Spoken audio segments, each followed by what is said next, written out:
Welcome, everybody, to episode number 78 of Gaming Culture Radio. I'm your host, Tyler, joined as always by our two co-hosts. Let's start with Graham. How you doing? What you been playing this week? I'm doing great. I actually got to dabble in PSVR this week. And within 2 minutes, 5 minutes, maybe a minute of playing it, I was so tempted to just go out and buy it in PSVR. Just because it's such an amazing experience. And it was my first dabble in VR. Besides, I tried one, where you put your phone in, nothing special. But Okay. oh man, did it look good and play good. So I think this just helps solidify my thoughts on getting the HTC Vive. And I know there's been, the Pro's been announced and stuff like that. So still not 100% set on how I'm going to do it, but I know I'm going to do it. And I don't know when, but I'm super excited. So, And well, go ahead. What'd you play? I played this game called Super Hot. I don't know if you know about it. Yeah, I've So heard of it. basically, I've yeah. heard of it too. So it's basically like a first-person shooter, but it basically kind of gives you the gist of VR and how it can work and stuff like that. So basically, it has how you move your body, like holding the move controllers. Then the game progresses, so the AI will come, start shooting at you or coming close. So you can move super slow, and the bullet is just slowly coming at you, and you can just turn to the side, and you see the bullet just going by Matrix stuff. So it's super cool. I was hooked right away. A guy brought it over, and there is one of those things where someone starts playing it, and they're just they won't put it down, and somebody else wants to have a try. Yeah. So that was me. But Nice. eventually I did put it down. But it's super fun. And if anybody's looking for a little VR a thing to try out, I would recommend Super Hot. Awesome. Cool. Yeah, I tried Batman Arkham VR, and it was pretty fun, man. It was actually really immersive, and I'm not a big heights person, so you get to the edge of the building, looking down in Gotham City, and I'm standing on the floor in a Best Buy, right? and I know I'm on the floor in a Best Buy. But it's so immersive. The guy's like, "Oh, you can take a couple more steps forward," because he's looking at the TV. I'm like, "No, I'm good right here. Oh yeah. This is fine." Yeah, So No, I could imagine because I could have ran into a wall easily because you don't know the wall's there. So it's definitely having somebody there to kind of watch you and center you when you're getting too close to a wall or a window, and stay out of their way too if they're swinging their arms. yeah, Yeah, I won't play a horror game in VR. That's just too give me a giant spider in my face in VR. Mm-mm. Yeah. Now, speaking of VR and horror games, I played Until Dawn. Oh, how was And that? Wait, which one? The first Just their VR. Okay. It's not a full game. It's a little VR. No, he it didn't- wasn't he didn't VR. play the VR one. just Oh, the okay, standard vanilla game. Okay. But if there was a game like that in VR, and I'm sure there will be, and maybe there is, Resident Evil, wholly terrifying. Well, good news for you. Resident Evil is coming to PSVR. Yeah. And So, so, yeah. you could play Resident Evil 7 in VR if you get a PSVR. So Yeah. sitting down on my couch, from Right. that experience, if I'm walking around in the woods, Yeah, no thanks. first of all, for that game, I would never be in that situation. Hell no. But seriously, that game in VR, if you're walking through the woods and you got these things chasing you, or you're going through a spooky basement and stuff like that, and things jump out, yeah, I might run through a wall. Yeah, and Graham, there's actually a VR experience for Until Dawn. And it's There's an a on-rail smaller- shooter. Yep. Really? Yep. So, and it was actually free on PlayStation Plus last month. So, yeah. But all right, let's go on to Steve. How you doing? What you been playing? I'm doing well. I just went back to work after having a 2-week vacation over Christmas, so that kind of sucked. But I've been playing Assassin's Creed Origins. I decided to give it another go. I went over to a friend's house, and he was playing it, and I was like, all right, you know what? Let me give this one more shot. Because I played 6 hours, and something felt off, and I couldn't figure out what. And then I went back, and I've been having a blast with it. So much so that I bought the season pass and that extra, gold edition pack thing that gives you that extra mission, just because I've been enjoying it so much, but it does not feel like an Assassin's Creed game to me. It feels like Far Cry mixed with the combat from another game. I'm not sure which game yet. Like kind of Dark Souls and Skyrim combine. And yeah, just I miss the old Assassin's Creed, like sneak around and go stab a person in the head. And I mean, that's still there, but it just feels less of the focus than like the older games. But I've been having a blast with it, and it looks beautiful in 4K. So Good. excited. Fantastic. So, with that said, I really didn't play anything this week. I was traveling for work, so happy to be home. Didn't take your Switch? No, I forgot to take it. So I was reading a book, which we won't get into. Reading on the show a lot, and I'm still determined. Like I have the next week off now, so I'm determined to finish Stephen King's It, the book, before I watch the movie. So I'm gonna try to get that done this week, along with playing a bunch of games. Yeah, great movie. Yeah, that's what I've heard, but I'm just so determined to finish the book before I read the movie. So because Stephen King is my favorite author, and it is just one of the bigger books that I just haven't tackled yet. So looking forward to finishing that. I'm a few hundred pages in. I'm almost halfway through it. So hopefully over the course of this next week I'll be able to finish that up. As well as playing a bunch of games. Like I got Super Lucky's Tale a while ago and still haven't touched it. I'm gonna probably dive into that a little bit, some other stuff. And so I'm looking forward to that. And I'm gonna play some Madden to celebrate in honor of one of our listeners here, Dylan Anderson. I just want to say thank you. Dylan's a fan of the Saints, and I'm a fan of the Vikings. And we just finished watching the NFC Divisional Round playoffs, where with 10 seconds to go, the Vikings completed a 61-yard touchdown pass to win the game. So, Dylan, I hope you're very sad, because this is 2009. It's a little bit of retribution for 2009, and the Vikings didn't have to have any bounties to do it. So it was fun. I hope you enjoyed that play, Dylan. It was a great play, and I liked it.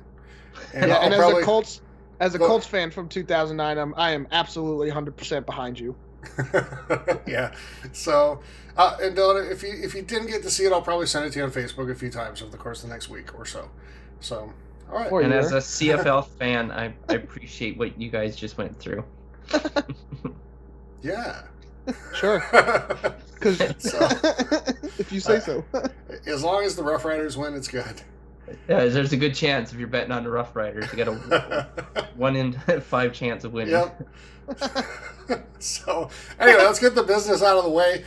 Please head over to Facebook and join the Gaming Culture Radio forums, where you can submit questions to be read on the show. If we read them on the show, you're entered for a monthly giveaway, which we do in the last episode of every single month. So please do that. Head on over there and join so you can submit questions. We also broadcast, we stream games on Twitch and Mixer. You can find us there, Gaming Culture Radio on both. And I think here in the next week, we're going to get some YouTube videos going.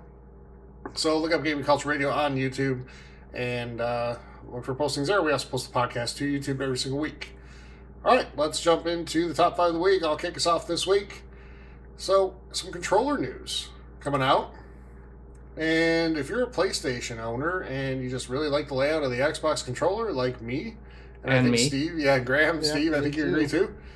So, there's a company releasing an officially licensed PlayStation 4 wireless controller that has the Xbox model, the Xbox layout on the controller. So the offsetting thumbsticks, the options and share buttons, right where the like the start button or the hamburger button or whatever is on the Xbox now. And so it's the same layout. It just still has the touchpad for the PlayStation controller on there, and the D-pad is moved down to where it is on the Xbox. So I'm going to be picking this up. I don't know about you guys. Go ahead. Oh yeah.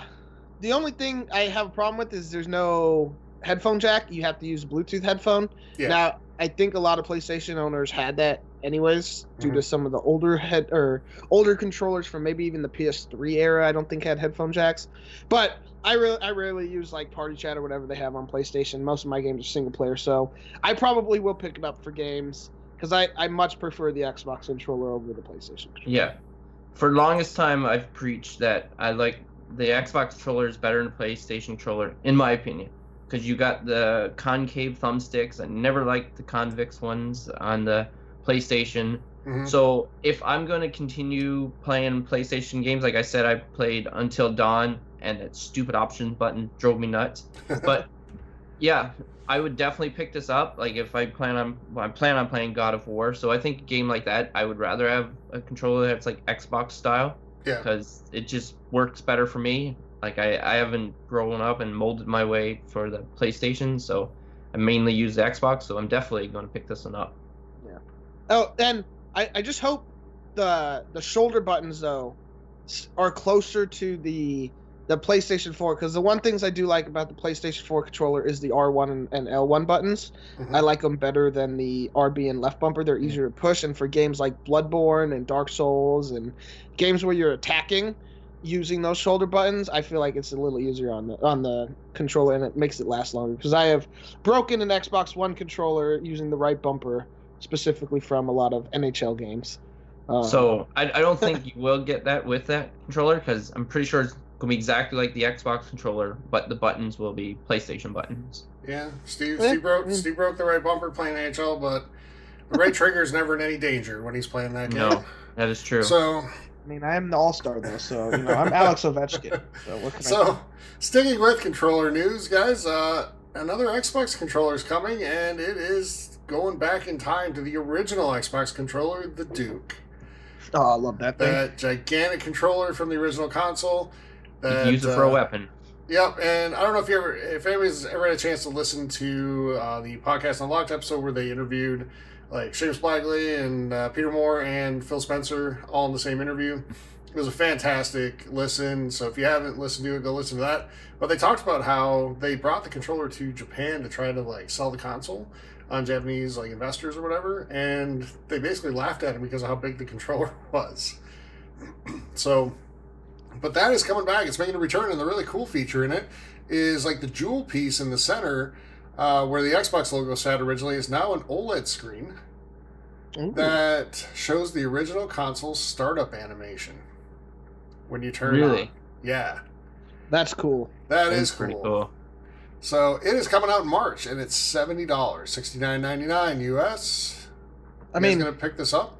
It's not that much more expensive than the regular controllers. I don't think. I think the last time I bought a controller was like $60. So yep. Yeah, I would. I mean, I don't have like that big of hands, but I know people that have really big hands, and they like the Xbox controller because of it over PlayStation, because PlayStation controller's pretty tiny. So for those people that I know that have those big hands, I'm sure they'll be picking it up, and I'll pick it up just for nostalgia's sake, because I like the old Duke controller from the OG Xbox. Yeah, that'll be why I pick it up too, just the nostalgia reason. Go ahead, Graham. Sorry.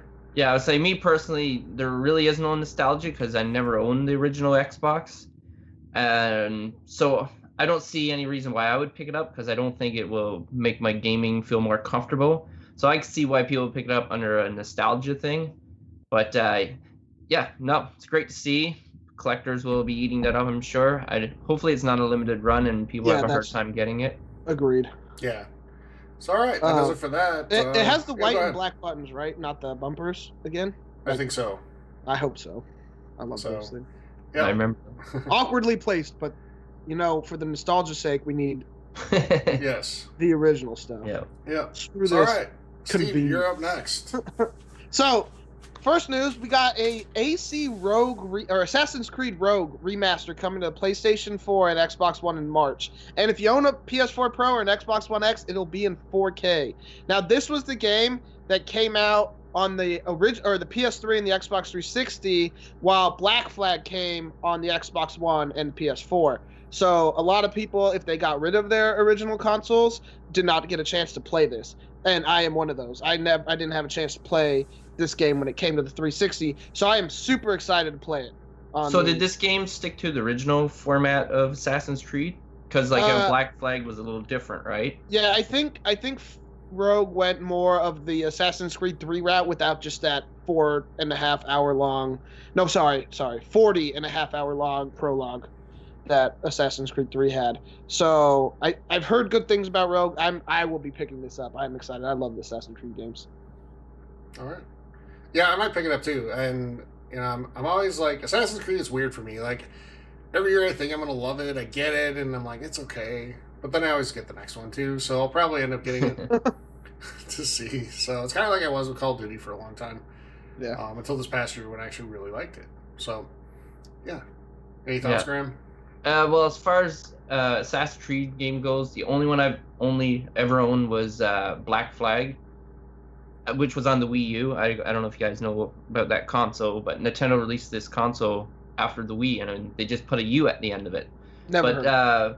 Yeah, Black Flag was with it. I thoroughly enjoyed the game. I never finished it, mainly probably because it was a Wii U title, and I didn't enjoy playing that system. So I don't know if I would pick this up.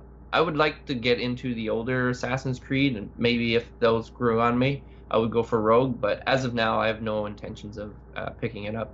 Yeah, I recommend for you then, Graham, is picking up the Assassin's Creed Ezio Collection remastered. I just bought it in the sale during Black Friday, I think it was. And it comes with 2 Brotherhood and Revelations, which is all 3 Ezio games. And it's a little clunky at times. It shows its age, but the story is phenomenal. So that's kind of the game where you either love it or you hate it. And if you don't like it, you're probably not going to ever be a fan of the series. Let's face it, now's the time for those games, too, if you're going to play them, because we're kind of in that dead zone. Sure. As you'll learn when we get to releases. Don't worry. I got a lot of games to fill that void. Yeah, but if you don't, now's the time for games like that. Because we've got still a good couple months before we get hit with that March barrage. So you got some time to go back into the catalog and play some games you haven't played yet. So, all right. Graham, what do you have?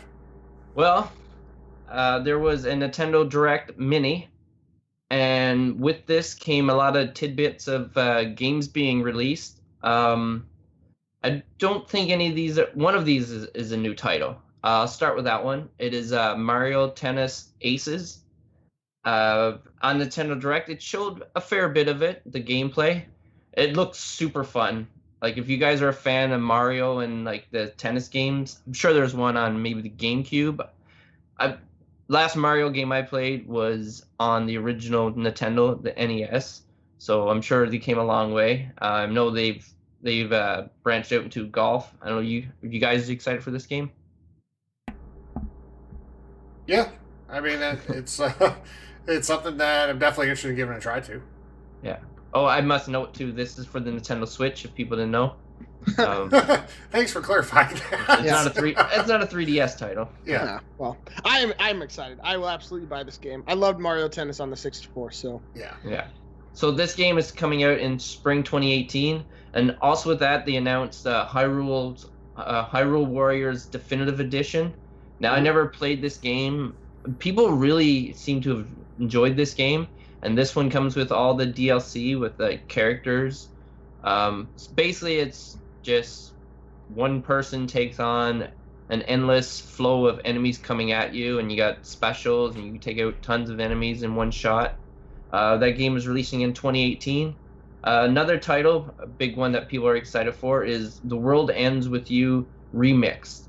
Now, this comes out in 2018. I know at least one of us is excited for this, Steven. You got anything to say about this? Yeah, I've tried buying this game on the 3DS a few times. Just the GameStop never has it. So I didn't have a chance to pay it, but every time I'm like there, I look for it because this is a game I really wanted to play. It got really good reviews. It's a JRPG, so that might turn a lot of you off. But and it's rhythm based too, right? I think it is. Yeah. And there's some fun. I think it has a fun little battle system. So coming on the Switch, now I won't buy it on the 3DS. I will wait for it to come to the Switch, and I will be picking it up. And another one that's a big favorite. This is a port. I'm not sure if you guys might be able to tell me what system it originally came out on, but fans of Donkey Kong, which I'm a huge fan of it. I loved it on the Super Nintendo. I never played it on any of the other systems, but this one is Donkey Kong Tropical Freeze, which is coming on. It was a Wii U game. Okay, so I never picked it up on the Wii U, even though I said I owned one. And this one will be released on May the 4th. May the 4th be with you, and buy this game if you decide to. You guys have any intentions of picking up this game? Are you guys Donkey Kong fans? I will be. I'll pick it up. Mm-hmm. How about you, Tyler? No commitments, but maybe. No commitments. I don't know. We'll see. I Okay. mean, it's the type of game that I think I'd buy really impulsively, so I'm sure someday I'll be sitting there looking at it and I'll just decide that sounds fun, I'll get it. Yes. So I'm sure I that's saw what will that. happen. I could see that as an impulse buy. Yeah. It might I come s- at. I could see it coming as a bundled deal, so it might sell some Switches with that. Yeah, I can see that. I saw it being speed run at one of the ADGQs or SDGQs not too long ago, and it looked really awesome. So I was like, hey, I kind of want to play that, but I don't have a Wii U. So now it's coming to Switch. No, now's my opportunity. Yeah, I think I'll probably be getting it as well. And I know I've talked about this before, how people said the Switch needs third-party support. Well, this is a game that I'm really surprised to see it actually coming to the Nintendo console, but I'm happy to see it. Anything is good, right? This game is Dark Souls, the first one. Now, I'm pretty sure it's Dark Souls remastered because Yes. it's coming out. It'll be coming out for the Xbox One and the PS4 And the PC. and PC. Sorry, yeah, of course. And now it will be on the Nintendo Switch. So I'm not sure if I'm gonna pick this up for the Switch. Like I have it for my Xbox One, so if I'm gonna play it, it'd probably be that. But it's good to see it on there. Some people only own the Switch, and now this is a different type of game that they'll get play on it. What do you guys think of this coming to Switch? Well, I have it on the Xbox One with backwards compatibility, and I also have it on the PC. And with the mods, it looks really good. But I'm not gonna lie, I'm probably gonna buy this on the X. I'll probably buy it on the Xbox One again though, just because I want the one achievements and two the. I think it might be 4K. So that's kind of the reason I'm going on the Xbox One. But I can see the appeal for the Switch, and it might change my mind. I haven't fully committed to one or the other, but 4K Dark Souls 1 sounds pretty awesome. Yeah, for me, I don't see myself getting on Switch. Maybe maybe on Xbox, but I think it's really good for Switch though that they're getting more third party support. Yes. I want to see them get even more third party support in terms of new games and not remasters. Yeah. So I think you will. I think you will. I do too. I do too. But it's good to see it coming there. And real quick, just on Dark Souls, I know there's a collection coming to. I think it's PlayStation only that has all the Dark Souls games and All like three. a bunch of different other like loot stuff, like art books or figurines. I don't know the price, but if you're a collector and you're a big Dark Souls fan, you can get the collector's bundle that will come out probably around that time. Mhm. That comes with the remastered version of Dark Souls, not the original. So Okay, so I didn't mention everything about the Nintendo Direct. I don't know if anything stood out to either you guys that you guys would like to mention. I actually didn't get a chance to see it because I was traveling, so I'm gonna rely on you for that one. Okay. But How about you, Steven? I don't know if it was rumored or if it was. I think there was there a Kirby game announced, or Yes. Yeah, there was a So- Kirby game. I've never actually played the Kirby games, but I've used Kirby in Smash Brothers, and I'm pretty good with him, I guess. Yeah. Her? I don't know. Kirby's awesome, so I've never played an actual game with him, so I'd be interested in that. Finally getting a Kirby game to play. That Yes. I know they have been, but I've never. So yeah, and like some people say that a Direct Mini is just like foreshadowing that another Direct is soon to follow. So Yeah. I would imagine there's gonna be some pretty good announcements if it's got to follow this one, because this one had some pretty good surprises and announcements that people were wanting. Yeah. So on that note, I saw something. It was like within 3 months of a Direct Mini, there's been a full-on Direct, like for the last like 5 years. So if you didn't see something you wanted or were hoping to, it might be coming by the end of March. Hmm. So keep your eyes open. all right. Will do. All right, let's move on. Number 4 in our top 5 this week is a game we're all looking forward to. Sea of Thieves is getting a beta starting on January 24th at 7 a.m. Eastern Time in the U.S., 4 a.m. Pacific, and 12 p.m. for our friends in the UK. And you'll be able to play it up till January 29th at 3 a.m. Eastern, 12 Pacific, and 8 a.m. in the UK. So this beta, the thought is it's going to basically be what we're going to get on launch day. with maybe a few tweaks coming, but this will be a pretty different experience from what we saw in the alpha, especially the earlier stages of the alpha. So if you haven't played it since then, it'd be good to get in on this. So how to get it? 2 ways to get it. If you've been in the Insider program prior to December 1st, 2017, you'll get to play the game, the beta. And if you pre-order the game in the Xbox Store, the game will show up, or the beta will show up in your game library 24 hours prior to the start. So it has to be through the Xbox Store? Yep. No. Well, I don't know. They might send you a code. My guess is they'll send you a code for the beta if you get it through Amazon or you get it through GameStop or whatever.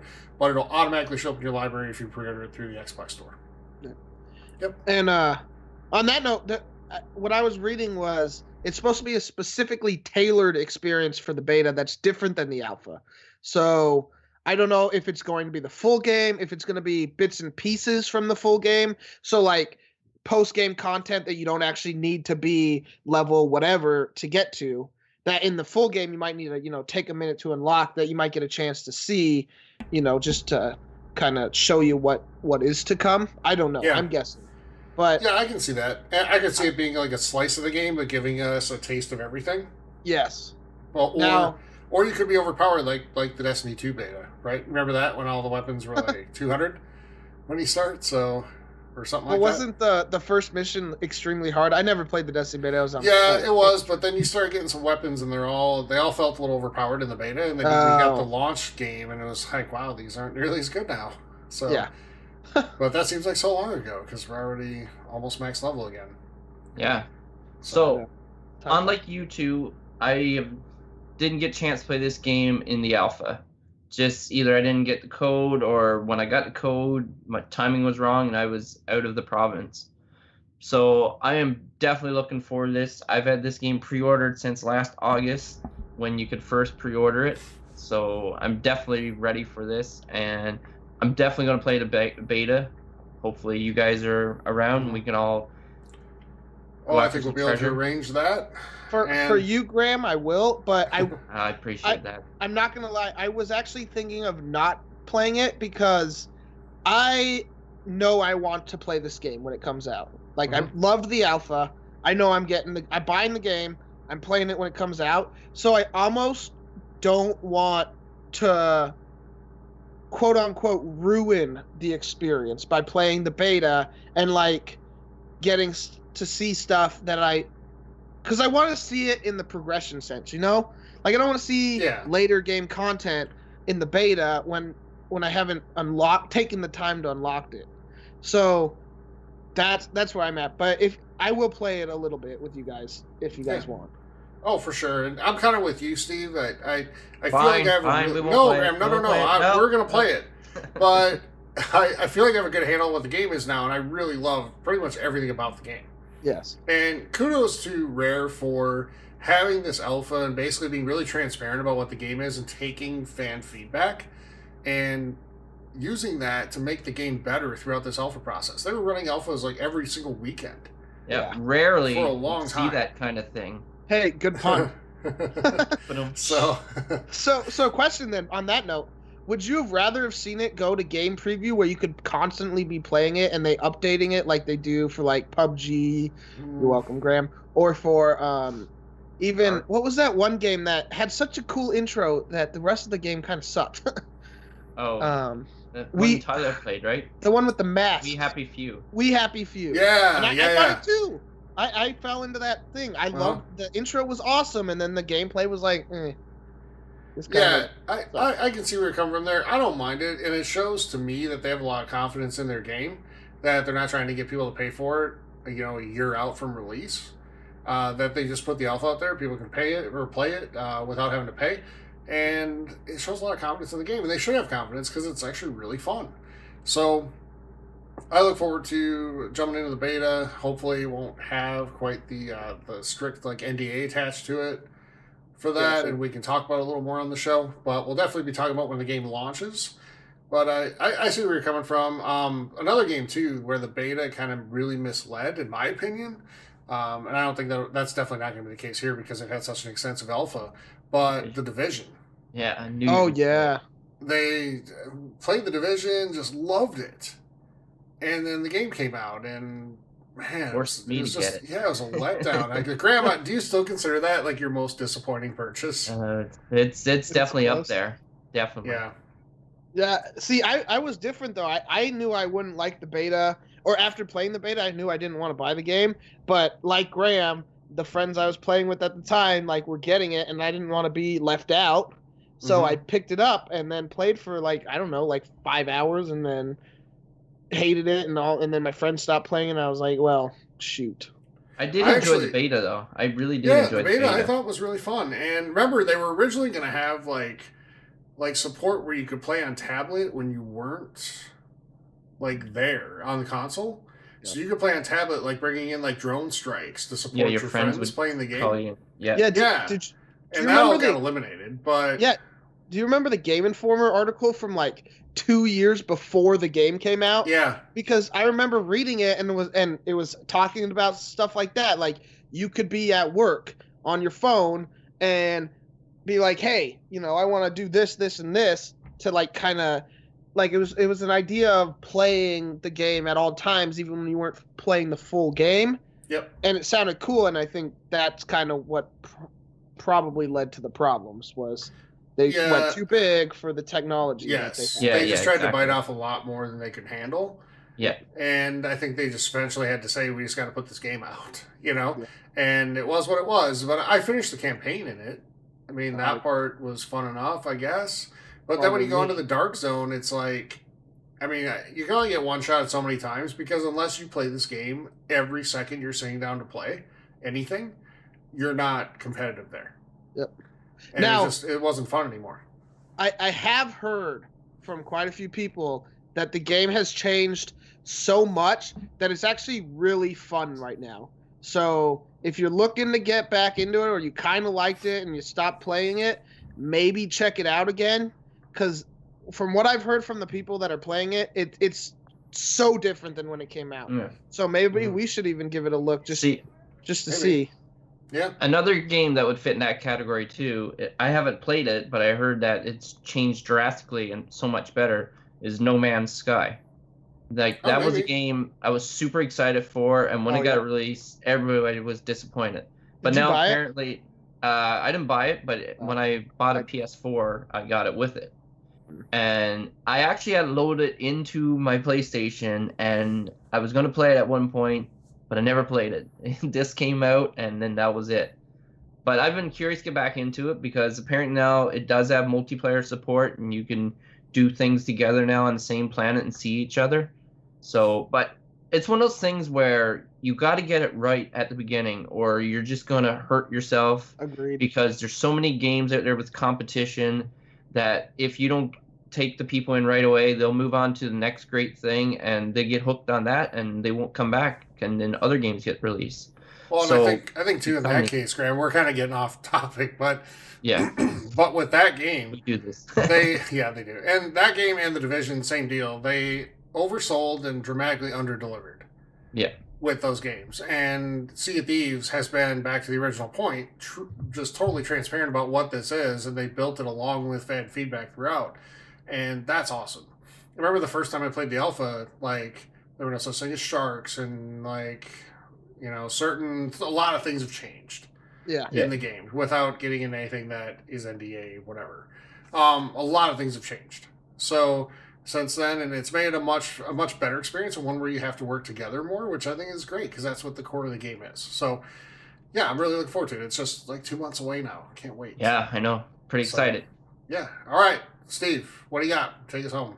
All right. The last thing is regarding the Switch, Graham's favorite subject. The first day sales of Super Meat Boy on the Switch came shockingly close to the sales on the 360 when it was released, according to the developers. And they're hoping it bodes well for the sales of the sequel, Super Meat Boy Forever, that comes out in late 2018. And if I read correctly, Super Meat Boy Forever, it's coming to all consoles, PC, and I think iPad, but the Switch is getting it first. I don't have an exact release date on that, but yeah, what I read was the Switch was getting it first. I loved Super Meat Boy. It's so fun. It's so difficult, but the levels are so short that you're like, okay, I died, but you immediately have the chance to go and fix what you messed up. Whereas like in Dark Souls, you might have to run for 5 minutes to get back to where you died. So I'm happy it's sold well. I haven't bought it on the Switch, but I might, just because I love the developers, I love the game, and I want to support it because I want to pay the people that make great games. I want to give them money so we keep getting good games. You know what I mean? Yeah, for sure. And there's a game I've never played Super Meat Boy, but I bought a game recently. It's called The End Is Nigh, and they basically compared it to Super Meat Boy. And the same thing what you're saying, like when you die, like you pretty much respawn exactly where you died, and you just like redo the level or whatever. So, I really enjoyed that game, and I'm thinking when I beat it, if I do beat it, I'll probably try Super Meat Boy just to see what it's all about, and then who knows, probably buy the sequel. But those games are great games, and they work really well with the portable system like the Nintendo Switch. So I'm definitely looking forward to it. Cool. As long as you don't break it, break the Switch. Frustration. Nah, I'm good for that stuff. I've died about 100 times in Ark, so in general. my body's already covered all over the island. Good fertilizer. Yeah, Graham, I know how much you die in Ark. All right. That it, gentlemen? Yeah, that's it for me. All right, that does it for our top 5 of the week. And if you think we missed anything, head on over to Facebook, let us know, Gaming Culture Radio forums, and tell us what you think should be on the list this week. Let's jump into new releases and deals for the week. So I'll go ahead and go first with Xbox. Not much for releases, and I think that's going to be a common theme here. But if you're interested, there are a few indie games coming out, so you can pick up the likes of Mutant Football League, The Vanishing of Ethan Carter, and Inner Space this coming week. Those games all released mostly on the 19th, but a couple of them on the 16th and 17th for Xbox. So my favorite deal of the week is you can pick up an Xbox One S with Madden NFL 18 for $199. And why would you pick up NFL 18? So you can relive Case Keenum to Stephon Diggs for 61 yards as time runs out. That's why, Dylan. That sounds like a good reason. So yeah, but it's a great deal anyway, and you know, Madden sales tend to spike right now during the playoffs, and because people get really excited, except in New Orleans, but that's all right. So yeah, but people tend to get really excited for the playoffs, and all kidding aside, I'm still really happy the Saints lost. So, but yeah, it's a great deal, $199 for Madden and an Xbox One S. So remember, that's a 4K Blu-ray player for $199. That's a pretty good deal. And since it's playoff season, you could probably pick up a 4K TV on sale too for cheaper than they normally are. You can, especially in New Orleans.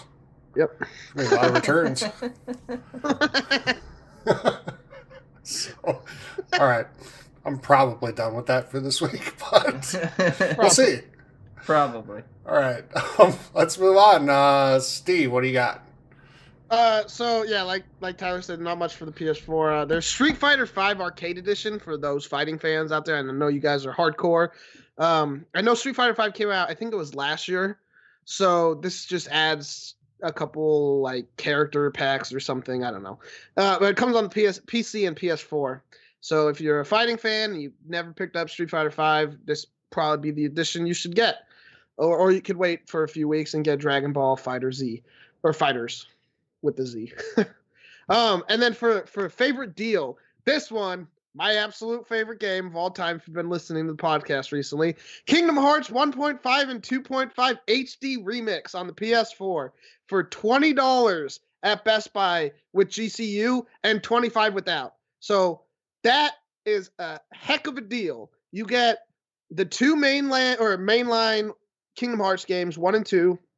You get 2 of the game or handheld games, which is Birth by Sleep and Chain of Memories, and then you get 2 cutscenes, movie versions of the poorly made games on the PC. So you can get the whole story for $20, and then you just need to buy Kingdom Hearts 2.8 whenever that goes on sale to finish it off until Kingdom Hearts 3 comes out, hopefully later this year. So yeah, that does it for me on deals and releases. Graham?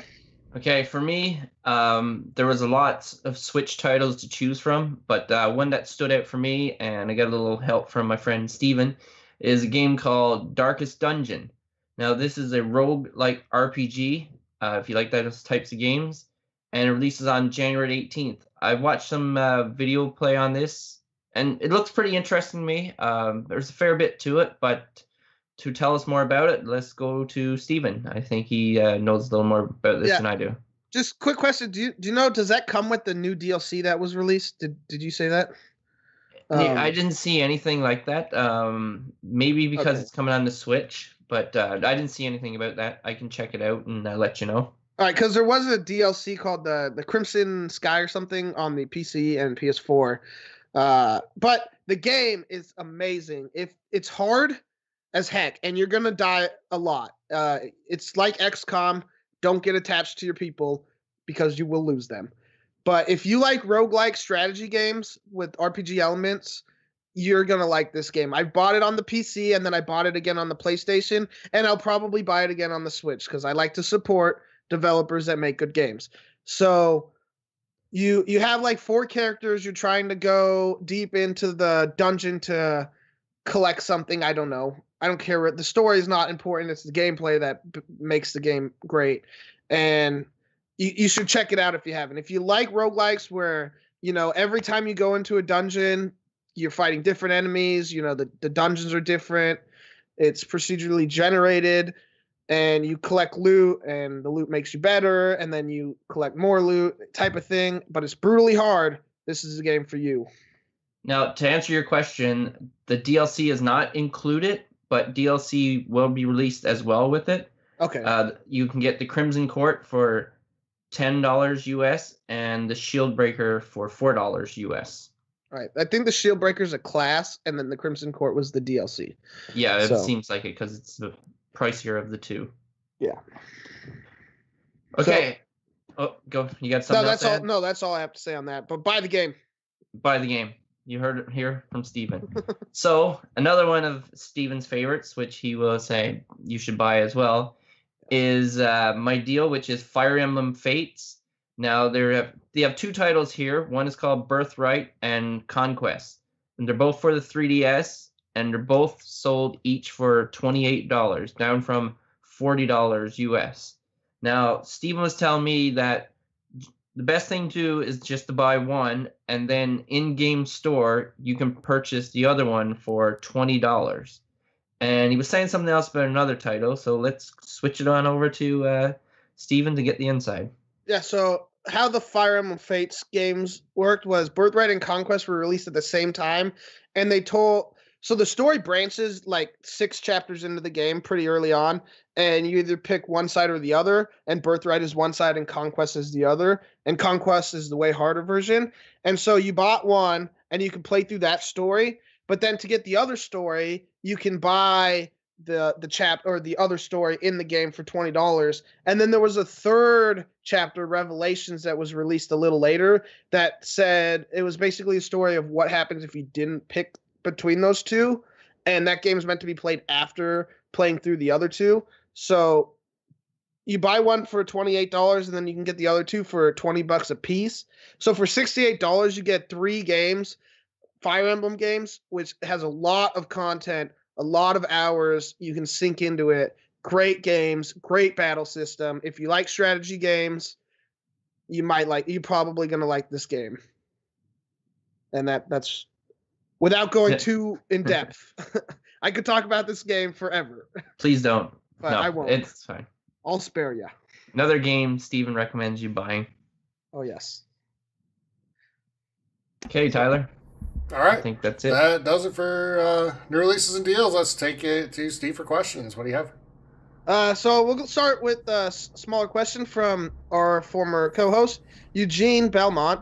Asked, would you appreciate mouse and keyboard support for the Xbox? I think there was a leak that was hinting at a release date for that support because it's been announced for a while. So I was to say that was announced before, right? Yeah, and so I think the leak was what led this question on.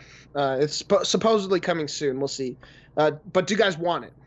Okay, So, I'll go on this. Okay, so for certain titles like Civilization, I'm drawing a blank on another one right now. Age of Empires, like those types of games, like that mainly were for PC. So I think mouse and keyboard would work best for that. Now I know people play first-person shooters, like really hardcore, and the people that make money off it, they swear by mouse and keyboard. Me, I tried Wolfenstein on mouse and keyboard, and I'm pretty terrible, not gonna lie. So I can see it being great for that, but I think for when it comes to first-person shooters, you're gonna have to segregate people with mouse and keyboard to people with controller. So I don't know if it's a good thing that first-person shooters can have the two options, because now you're going to limit how many people are online to play against each other, and people might have a harder time finding matches with one system as opposed to the other. So I think for certain games, like I said, for Civilization, that would be amazing, and I would be more than happy, because I buy that game on the PC, but I don't play my PC that much. So the fact that I can have that run on my Xbox and I just would buy it for that, then I would definitely put more hours into it. I would enjoy it, and then there would be some achievements. So between the two, my PC would take more of a hit, but I'd be okay with that as a gaming perspective. Mm-hmm. So no, I think it's a great idea. And then you're competing with the PlayStation because they've had mouse and keyboard support for a while. So now it's like, okay, now they have it. But I don't know how they do it with first-person shooters. You guys? I'm not sure, actually. What do you ask? Like For PlayStation, right? You have mouse Like and for keyboard multiplayer support. and stuff like that. I don't know if PlayStation has. Do they have mouse keyboard? They did one time, didn't they? I No, swear I don't could think use they a do keyboard for yet. typing. No? No, I don't. No, think they had yet. No, Xbox had that little chat pad, but I don't think you can Yeah. use for any. Okay. I thought Yeah. one time PlayStation did have support. I think it's Okay, coming so for both maybe of it's wrong. them. It's on its way for both. Yeah. For me though, I agree with Graham pretty much. Like I'm all for more options and more ways to play. So helping people find kind of what works best for them, I think that's awesome and do that. But I don't want to see a situation where, especially in like competitive shooters, you have people playing with controller against people playing with keyboard. They've got to find a way to separate that. If that happens, awesome. But I think about games like City Skylines, and I think about games like Kerbal Space Program, which I think would benefit so much from mouse and keyboard support.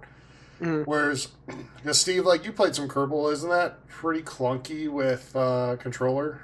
I didn't play it on the Xbox or Okay. PS4, but I know they took it off the store. That's how bad or how Yeah. clunky it was. I Yeah. played it on the Xbox, and when you had to build your rocket, I had a really, really hard time doing that with the controller. It was kind of frustrating.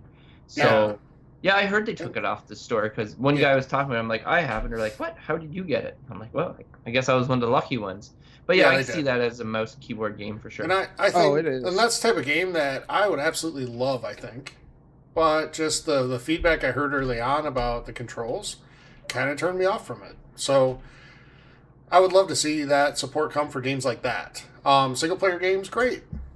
There's just a lot of people that like to play that way, and I think it makes it a more seamless transition because Xbox is moving towards this thing where like Xbox and PC are all together. You know, like Xbox Play Anywhere and all that type of stuff is kind of bringing the two together, and it's clear that Microsoft sees their PC and their Xbox is all kind of the same division in terms of like sales and stuff like that. So they're not trying to compete one against the other anymore. So the more choice and opportunity you can bring to people that want to play, the better it is. But you just got to find a way to make it balanced and fair when it comes to competitive multiplayer. That's me. Steve, what do you got? I And was I'm- just say, I just Oh, add, go sorry, ahead. that PUBG, where that one just came out, because that was mainly a PC game, a mouse and keyboard. So I think that might be one of the first ones we might see for Xbox on keyboard and mouse support. That's just my prediction. And I'm with you because I've heard that game is.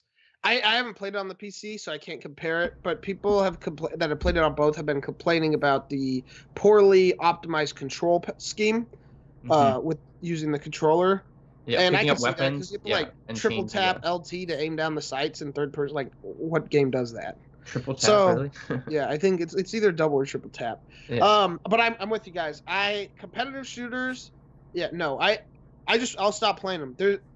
I don't want to play against people that have a mouse and keyboard because you have a distinct advantage. Yeah, like the people that are professional at CS:GO. Hardcore aim assist. Yeah, unless you have hardcore aim assist, you're right. Like people that are really good at shooters with mouse and keyboard are going to wipe the floor with people with the controller.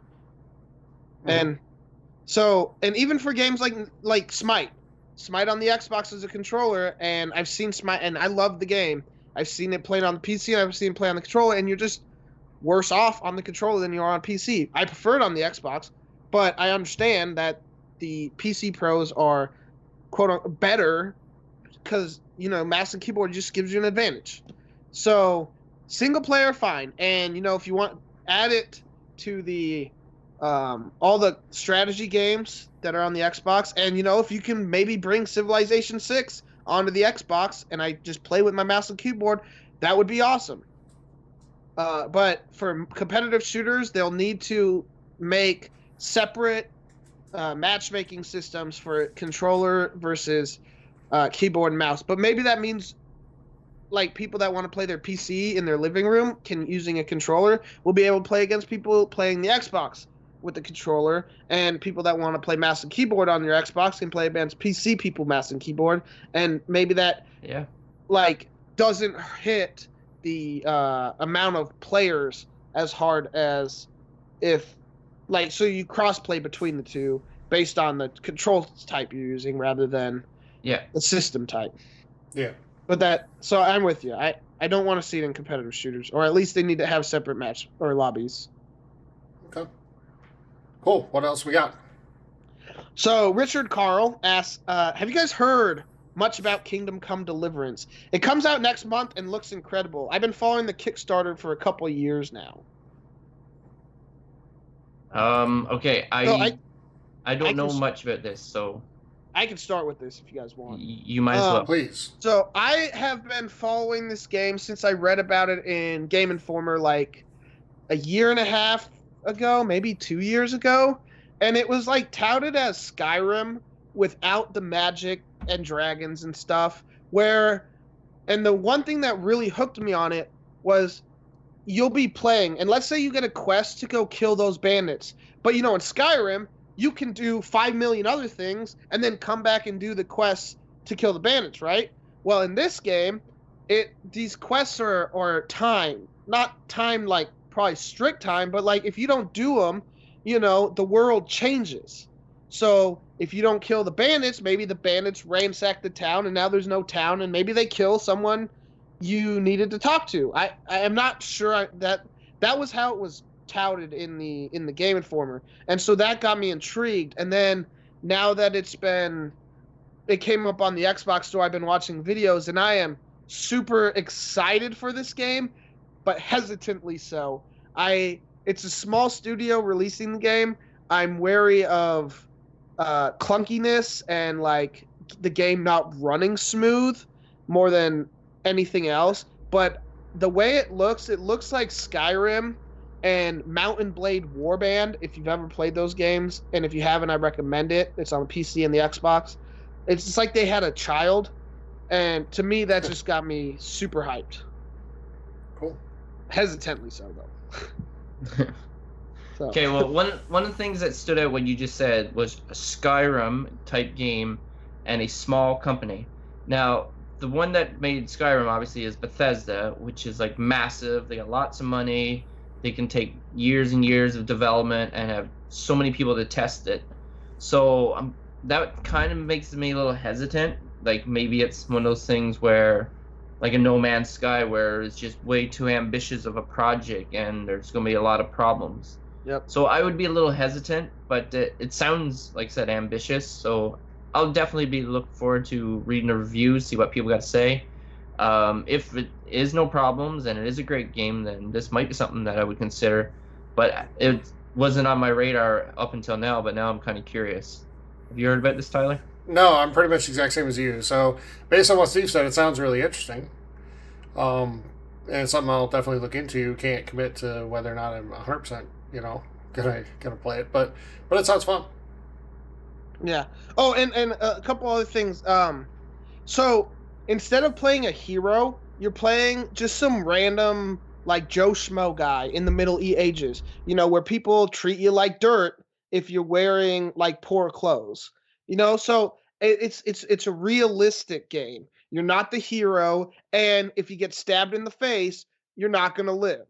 And if the enemies get stabbed in the face, they're not going to live. So it's a realistic type game because if you're wearing heavy armor, you're going to move like a penguin or something. I don't know what a good analogy is for that, but you're not going to move very fast. But if you're not wearing armor, you're going to move faster. But one arrow can find quite a few holes in your armor. So it's kind of a balancing act.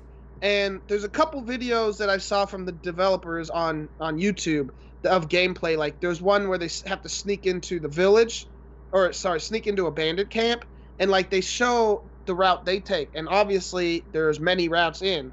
And it just got me like I'm excited. If this game gets anything above like a 7, I'll be buying it for sure.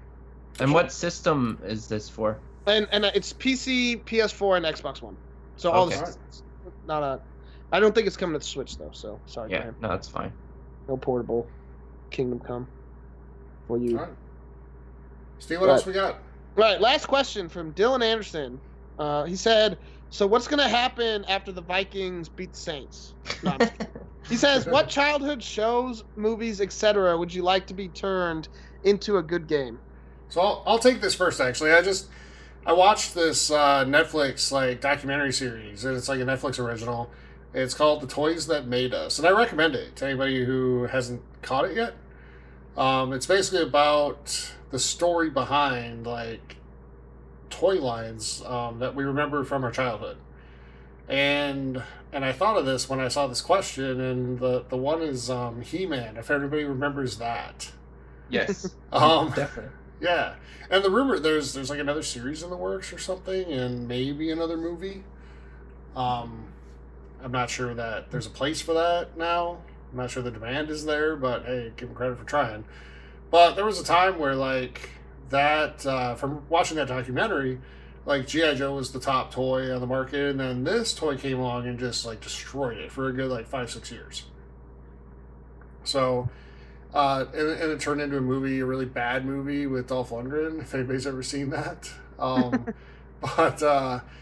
But it was, it was one of those things that I just kind of remember. So it'd be cool to see a game like that done in a little bit more of a serious tone.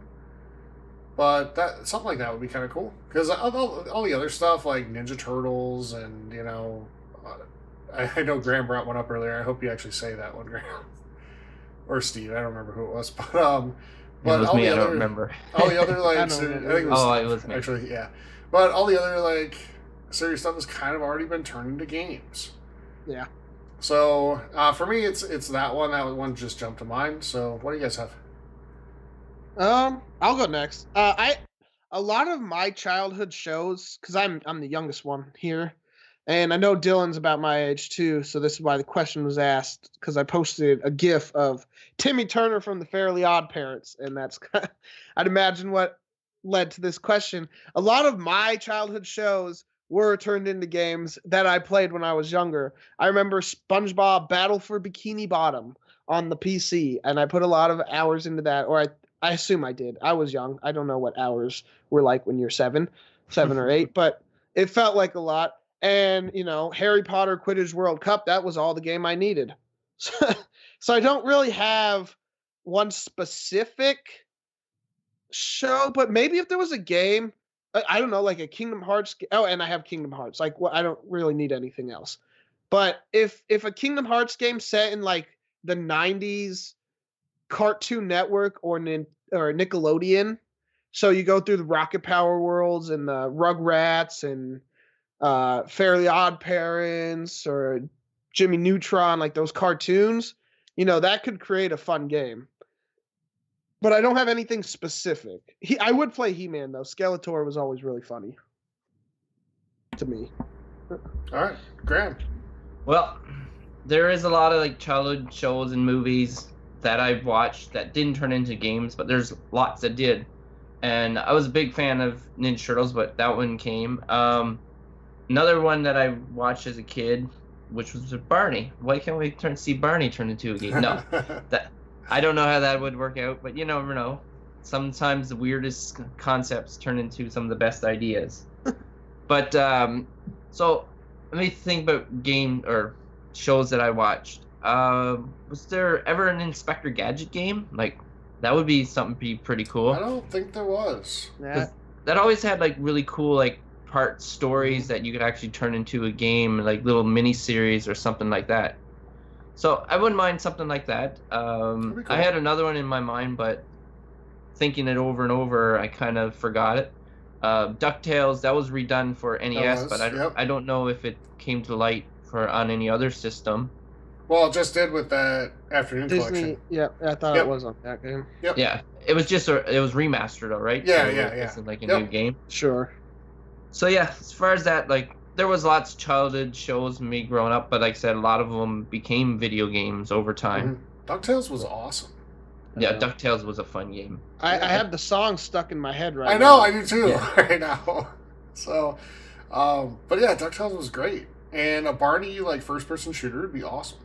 Well, that's what I was going to ask. Like, so would you want, like, kind of sticking to the show of friendliness, or would you want, like, a Five Nights at Freddy type Barney game, you know, kind of making fun of it? Like, I think you would have to go that way. So, like, a horror game with Barney? That would be cool. Or, you know, like, games like, well, I can't think of the name right now. Steve, what's the game you've been looking forward to for, like, years? Kingdom Hearts. Yes, where they bring, like, other characters in. Yeah. Having, like, the Barney cameo in some weird way would be awesome. And it would just, it's the type of thing that would just make you laugh, you know? It's kind of like the South Park game when, you know, the game's when, like, some random character just makes an appearance. Like, Al Gore shows up. And it's freaking hilarious. So, stuff like that would be great. And I think there's ways to incorporate. Yeah, go ahead, Graham. Sorry. Game I just thought it was Captain Planet. I don't know if you guys know that one. Oh, that was like a superhero and stuff like that, and with all the like environment and like recycling, that could be more of like on topic now and something like that. And then what you had like 5 characters with superpowers and you combine them. So I would say there's a lot of ways you can go on that. Yeah. And that was definitely the prime of my childhood. I remember that show quite well. That's all I got. Cool. So I'm just going to say the biggest surprise for me with Dylan's question is that he didn't ask the obvious question, which is who dad going to beat them Saints? And Dylan, if you reach out to me, I think I have an answer for you. Yeah, I think we figured that one out today. We got the answer today. All right, so that's going to do it for questions, everybody. And just a reminder real quick, head on over to Facebook, join our Facebook group, Gaming Culture Radio Forums. Submit questions, be read on the show just like the ones we just answered. And if yours is read on the show, you're entered for a monthly giveaway, which is done at the last episode of every single month. Also, follow us on Twitch and Mixer, Gaming Culture Radio on both of those. I think it's all one word on both. So head on over, follow us there. And that's going to do it, guys. Let's get out of here. Yeah. Anything else before we get going? Yeah, no, just if you follow us on Twitch, come watch us. We'll be doing some giveaways soon. Yeah. On that, so that's another chance to win. Those will be separate from the podcast. I might do like a 24-hour stream of Vikings versus Saints tomorrow. So, no, I'm kidding. All right. But yeah, and I will be on Twitch, but right now I'm dealing with some technical difficulties with PC. I don't want to get into it, but hopefully I'm getting it up and running. And I don't know if I told you this on the last podcast or if I had it, but I ended up getting myself a classic SNES, and I'm hoping to do some streaming from that thing. I haven't really touched it, just opened it up and checked it out and went through the menu. So that will be a game that I would like to stream once I get my capture card up and running, but I'll keep you guys in touch and let you know what's up. So love for you guys to stop by and listen to me ramble on about NES or SNES games that I played growing up and see if I got any better or any worse from when I originally played it. And see if you like them just as much as you did back then. Yes. That's see how they age. Yep. And I'll be streaming some Chess Ultra. I just picked that game up. So if you guys want to watch some chess, Grandmaster. He's probably kidding. So we're hoping he is. Let's not scare him off with chess streams. But, all right. All right, everybody, that's going to do it for episode number 78 of Gaming Culture Able. We'll be back next week with episode number 79. Until then, for Graham and Steve, I'm Tyler saying thank you so much for joining us. We'll be back next week. Have a great week, everybody. We'll talk to you next weekend. Be safe, everyone.